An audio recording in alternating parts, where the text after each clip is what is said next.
What's up, fight fans? MMA Hangout coming to you live right now, UFC 302. And there's only one man, the mayor of Brick City. He's so Jersey, his last name should be Soprano. Conner Burks, GC in the building. What's up, brother?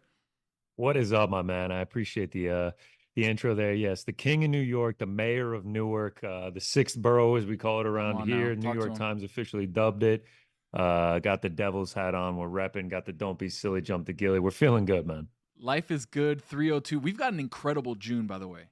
Just off the top, June for the UFC feels like what July has been, obviously with International Fight Week and July's past. This June is absolutely incredible. We got 302, Makhachev versus Poirier. Then we go Fight Night, Hamzat versus Robert Whittaker.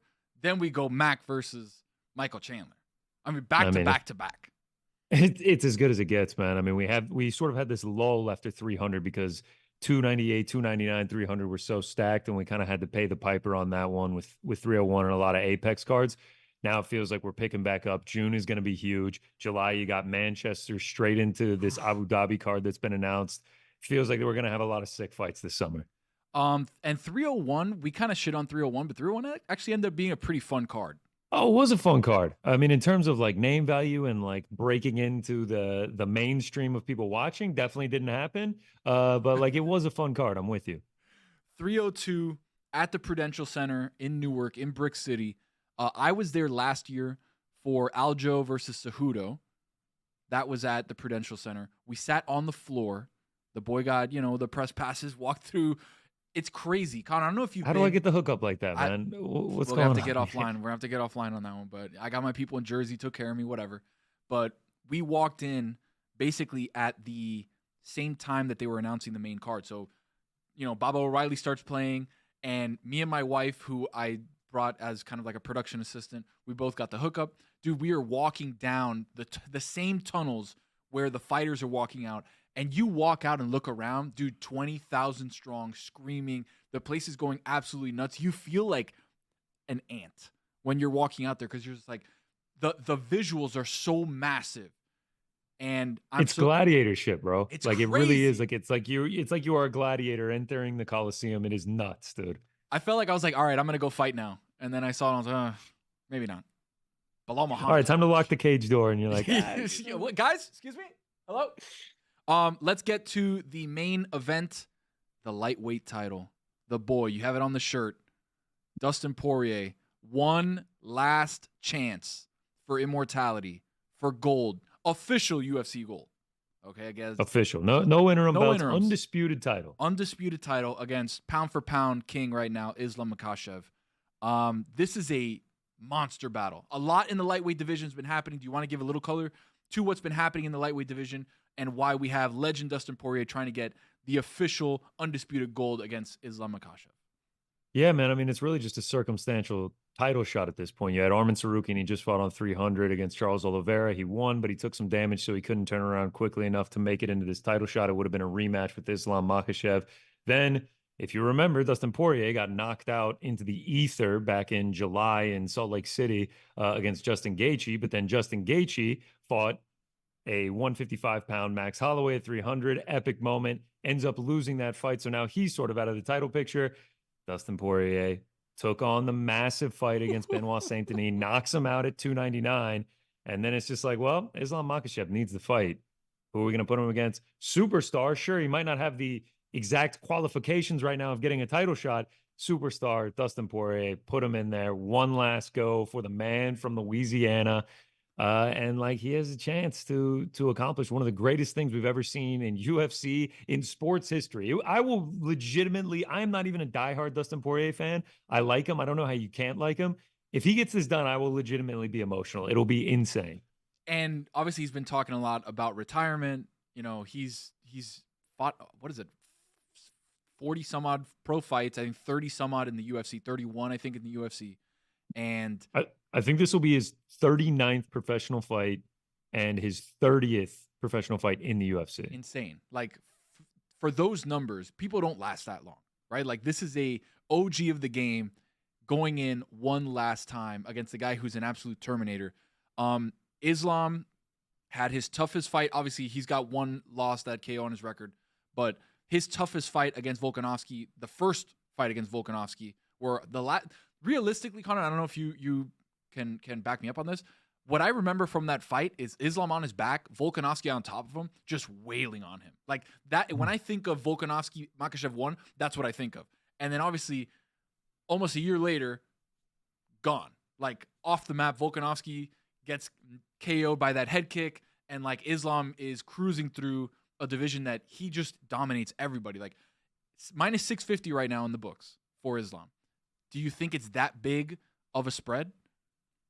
Yeah, I mean, what you just said about Volk is a reminder, constant reminder that we get in this game is just how quickly this sport moves. Yep. It can feel at one moment like Volkanovski was never going to lose again, and now he's riding a 3-fight losing streak and has been knocked out bad in his last 2 fights. It's absolutely insane how fast this sport moves. Yeah, when it comes to this fight, though, it's hard not to think that Islam gets this done. I mean, if you're just looking at a fighter against fighter, skill for skill, the youth advantage that Islam Makhachev has, the ground and wrestling advantage that Islam Makhachev has, it's tough to think that he doesn't get this one done. But man, I saw minus 700 at one book at one point this week. I saw a plus 550 price tag on Dustin Poirier. I don't know if it's that wide. I mean, that almost feels like we're talking about there's no chance that Islam loses. And like we said, 22 UFC wins for Dustin Poirier. Anything can happen. It's a fight, especially the boxing skills that Dustin Poirier has, the knockout potential that Dustin Poirier has. We've seen Islam Makhachev knocked out before in his one loss. I mean, I bet Dustin Poirier just for the hell of it. I mean, just for the ride. I mean, even if it's a donation, like you want to just be a part of something. Like you got to have the juice. You got to stand for something. Exactly right. Exactly right. Come on. Like you got to stand for something. I threw a little cheddar on him. We'll see what happens. My honest assessment, I feel like there's going to be a couple moments throughout this fight where you get excited for Dustin Poirier, whether he lands some clean shots on the feet, he gets back up off the mat after being taken down. I feel like there will be some moments that it feels like Dustin Poirier really has a chance in this fight, but inevitably Islam Makhachev just too strong, too powerful, too young, in his peak, at his prime, ends up getting this one done. It's crazy because when we look at Dustin and all the stuff that he's been able to do for so long, it's almost like the will of the champion, right? Again, interim, but whatever. Like he is a champion in the sport.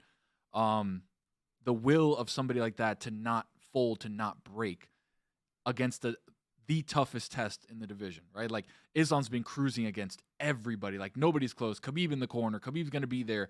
Like all of the monster just machinery that's happening behind the scenes, and you're Dustin like, hey, this is free money for me, right? Like this is house money. I shouldn't even be here right now. House money, man. You win, you become the lightweight champion. You potentially set up a 4th fight with Conor McGregor in a title fight, and you make so much money you'll never have to work another day in your life. Or you lose and you retire, and you probably go down as the greatest fighter to never hold undisputed UFC gold. And you said it, man. OG of the game, the time this dude has been around, if you get a chance, I don't know when this is coming out, but if you get a chance before the fight on Saturday night, go and watch an 1:20 documentary called Fightville. It's on Apple TV. Watched it last night for the first time ever. It's essentially an exclusive documentary. It's about a couple fighters, but the main focal point is about Dustin Poirier. Wow. This thing was shot in like 2009 in rural Louisiana. This is a 21-year-old Dustin Poirier. The dude is fighting in like empty auditoriums in Louisiana. Like this guy has been around the block, and it leads you from his early amateur career to pro fights to when he eventually signs with the UFC. It gave me a whole new respect for this guy. Like the guy has been around the block. He's not afraid to fight anyone. He's not afraid to fight Islam Makhachev. I don't know if he's going to win, but he's going to go in there and give it his best. I can assure you. He's got a puncher's chance. The impossible happens on Saturday night, 1:00 Eastern. Dustin is holding up undisputed UFC gold and lightweight title. Does he walk away? There's no way, right?